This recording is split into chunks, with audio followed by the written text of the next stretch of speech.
नमस्कार दर्शक बिन्दुहरू, हाइवे नेपालमा यहाँहरूलाई धेरै धेरै स्वागत गर्छु। यो अर्को एउटा रिपोर्टको साथमा उपस्थित भएको छु। तपाईँलाई धेरै धेरै स्वागत छ।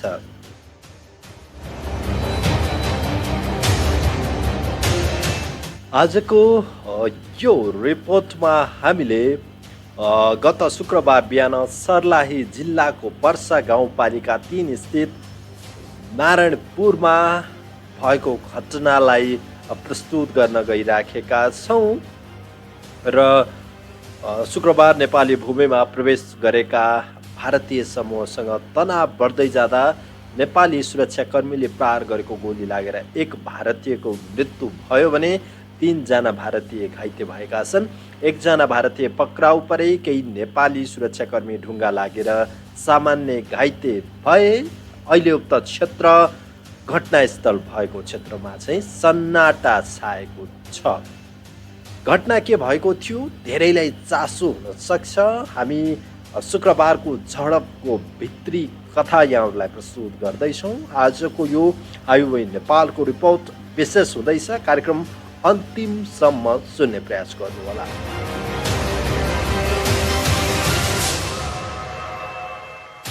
सर्लाहीको नेपाल भारत सीमा क्षेत्रमा सशस्त्र प्रहरीसँग भएको झडपका क्रममा भारतीयले ढुङ्गा मुढा गर्नुका साथै एक जवानको बन्दुक खोसेपछि प्रहरीका तर्फबाट फायरिङ भएको सशस्त्र प्रहरीको भनाइ छ।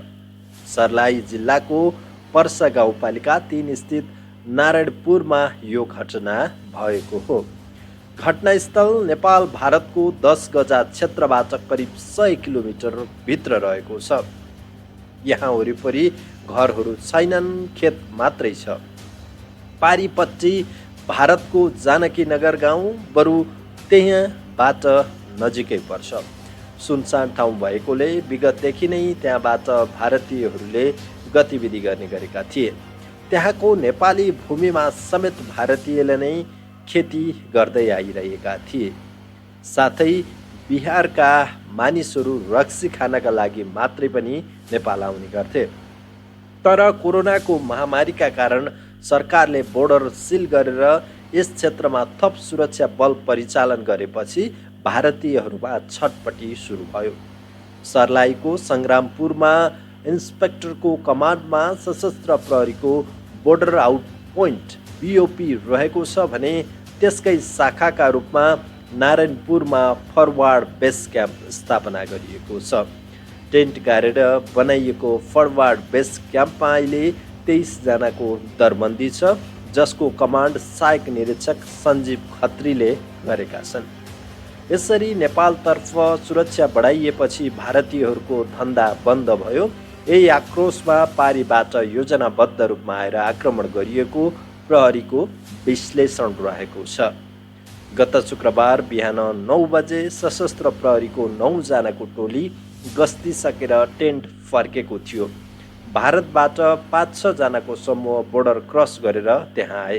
प्रहरीले उनीहरूलाई रोक्यो। उनीहरूले नेपालमा आफन्त भेट्न आएको बताए। तर प्रहरीले बोर्डर बन्द रहेको र नेपालतर्फ पनि लकडाउन भएको भनेर उनीहरूलाई अगाडि जान दिएनन्। कमान्डरले सम्झाइ बुझाइ गरेर फर्काए। सो समूह त्यहाँबाट फर्कियो, तर त्यसको केही बेरमै उनीहरूसँग सयौँको सङ्ख्यामा भारतीयहरू एकत्रित भएर त्यहाँ आए। उनीहरू प्रहरीसँग जोर जुलुम गर्न थाले। आफूहरूलाई जान दिनै पर्ने अड्डी लिए, तर प्रहरी पछि हटेन। केही नलागेपछि भारतीयहरूले प्रहरीमाथि हुलहुज्जत र आक्रमण गरे। उनीहरूले ढुङ्गा मुढा गर्न थालेपछि प्रहरी अलिकति ब्याक भयो। यसले आक्रमणकारीको मनोबल झन बढ्यो। भारतीयहरूको ढुङ्गा मुढाबाट केही प्रहरी घाइते भए। सशस्त्रको टेन्टमा पनि क्षति भयो। स्थिति अनियन्त्रित भएपछि असैको आदेशमा 10 राउन्ड हवाई फायर भयो। तर भारतीयहरू डराएनन्, बरु थप उत्तेजित भए।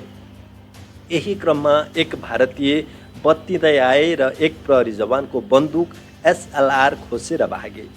प्रहरीको हतियार खोसेपछि कमान्डरले गोली चलाउने आदेश दिए। तत्काल प्रहरीका तर्फबाट सुतेर फायरिङ भयो। पहिलो चरणमा घुँडाभन्दा मुनि निशाना लगाउन सुतेर गोली हान्नुपर्ने प्रहरीको नियम छ। प्रहरीले एसएलआरबाट गोली चलायो। बन्दुक खोज्नेलाई लक्षित गरी हानिएको गोली अर्को व्यक्तिलाई लाग्यो। पेटमा गोली लागेका उनी त्यहीँ ढले। फायरिङ भएसँगै प्रहरी जवान आक्रमणकारीतर्फ झम्टिएर आफ्नो बन्दुक खोज्ने व्यक्तिलाई नियन्त्रणमा लिए। यस क्रममा केही बेर लछार पछार भयो। सशस्त्रका जवानले भारतीयलाई भुइँमा लडाए।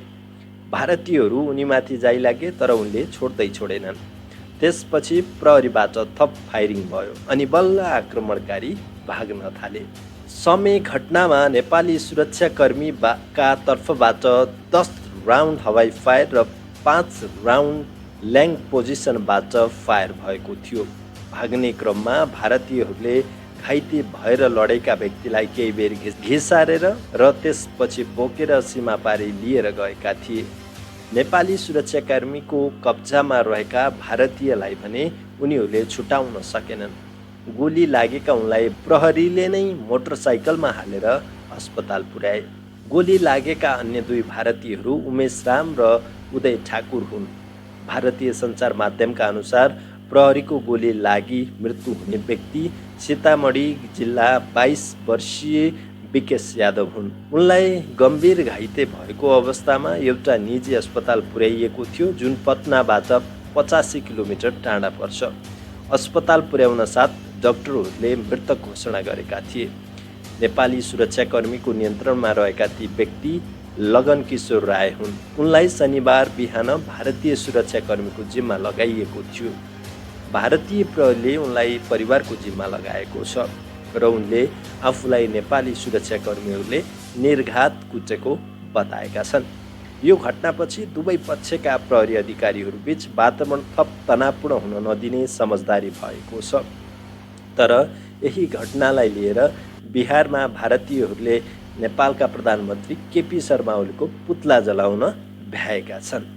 हामीले यो रिपोर्ट अनलाइन खबरबाट साभार गरेका हौँ। तपाईलाई यो खबर राम्रो लाग्यो भने लाइक गर्न सक्नुहुन्छ र सेयर गरेर धेरैभन्दा धेरै माझ पुर्याउन सक्नुहुन्छ। यस्तै खबर र जानकारीका लागि हाइवे नेपालको साथमा रहनुहोला।